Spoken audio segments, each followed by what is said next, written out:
ನಮಸ್ಕಾರ, welcome to VSK Karnataka recipes. ಇವತ್ತು egg bhurji rice ಮಾಡೋಣ. ಈ ಎಗ್ ಬುರ್ಜಿ ರೈಸ್ ಅನ್ನು ಯಾವುದೇ ಸಾಸ್ ಬಳಸದೆ ಇನ್ಸ್ಟಂಟ್ ಆಗಿ ಮಾಡಿಕೊಳ್ಳಬಹುದು. ತುಂಬಾ ರುಚಿಯಾಗಿರುತ್ತದೆ. ಎಲ್ಲರೂ ಇಷ್ಟಪಟ್ಟು ತಿನ್ನುತ್ತಾರೆ. ನೀವು ಒಮ್ಮೆ ಟ್ರೈ ಮಾಡಿ. ನಾನು ಈಗಾಗಲೇ ಎಗ್ ರೈಸ್ ರೆಸಿಪಿಯನ್ನು ಅಪ್ಲೋಡ್ ಮಾಡಿದ್ದೇನೆ. ಐ ಬಟನ್ನಲ್ಲಿದೆ ನೋಡಿ.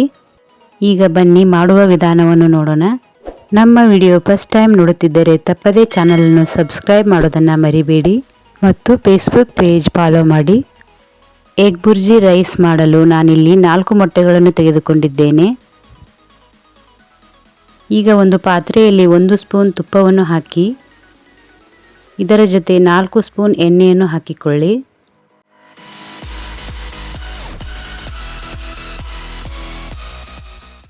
ಎಣ್ಣೆ ಚೆನ್ನಾಗಿ ಕಾಯ್ದ ತಕ್ಷಣ ಸ್ವಲ್ಪ ಜೀರಿಗೆಯನ್ನು ಹಾಕಿಕೊಳ್ಳಿ.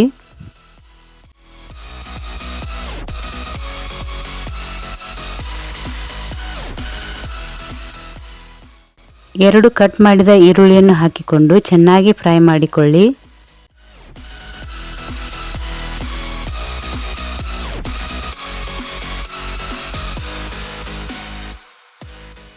ಈರುಳ್ಳಿ ಚೆನ್ನಾಗಿ ಫ್ರೈ ಆದ ನಂತರ ಶುಂಠಿ ಬೆಳ್ಳುಳ್ಳಿ ಪೇಸ್ಟ್ 2 ಸ್ಪೂನ್ ಹಾಕಿಕೊಳ್ಳಿ.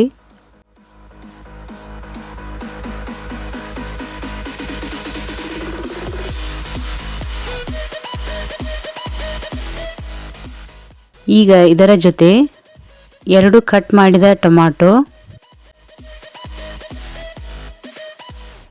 ಇದನ್ನು ಸಹಿತ ಚೆನ್ನಾಗಿ ಫ್ರೈ ಮಾಡಿಕೊಳ್ಳಿ.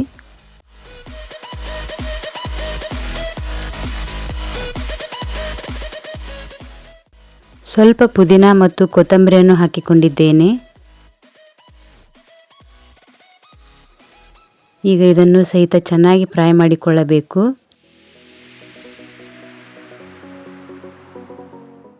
ರುಚಿಗೆ ತಕ್ಕಷ್ಟು ಉಪ್ಪು, 1 ಸ್ಪೂನ್ ಗರಂ ಮಸಾಲೆ, 1 ಸ್ಪೂನ್ ಧನಿಯಾ ಪುಡಿ, 2 ಸ್ಪೂನ್ ಖಾರದ ಪುಡಿಯನ್ನು ಹಾಕಿಕೊಳ್ಳಿ.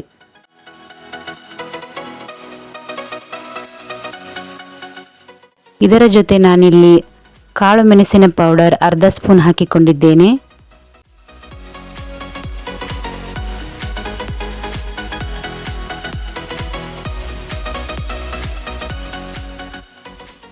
ಸ್ವಲ್ಪ ಅರಿಶಿನ ಪುಡಿಯನ್ನು ಹಾಕಿಕೊಳ್ಳಿ.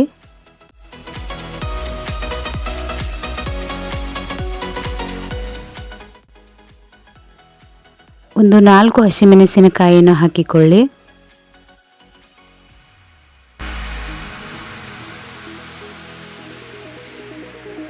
ಈಗ ಇದರಲ್ಲಿ ನಾನು 4 ಮೊಟ್ಟೆಗಳನ್ನು ಒಡೆದು ಚೆನ್ನಾಗಿ ಮಿಕ್ಸ್ ಮಾಡಿ ಹಾಕಿಕೊಂಡಿದ್ದೇನೆ.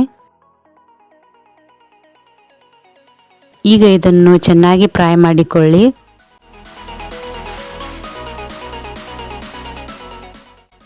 ಹೀಗೆ ನಿಧಾನವಾಗಿ ಫ್ರೈ ಮಾಡಿಕೊಳ್ಳಬೇಕು.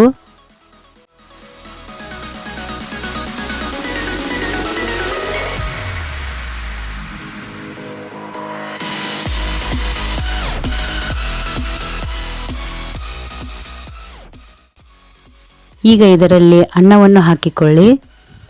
ಅನ್ನವನ್ನು ಹಾಕಿ ಚೆನ್ನಾಗಿ ಮಿಕ್ಸ್ ಮಾಡಿಕೊಳ್ಳಬೇಕು.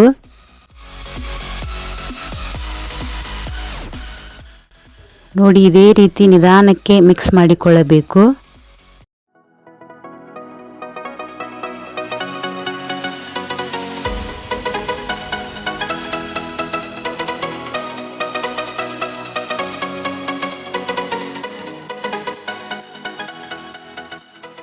ಇದು ಚೆನ್ನಾಗಿ ಮಿಕ್ಸ್ ಆದ ನಂತರ ಒಂದು ಅರ್ಧ ಹೋಳು ಲಿಂಬೆ ರಸವನ್ನು ಹಾಕಿಕೊಳ್ಳಿ.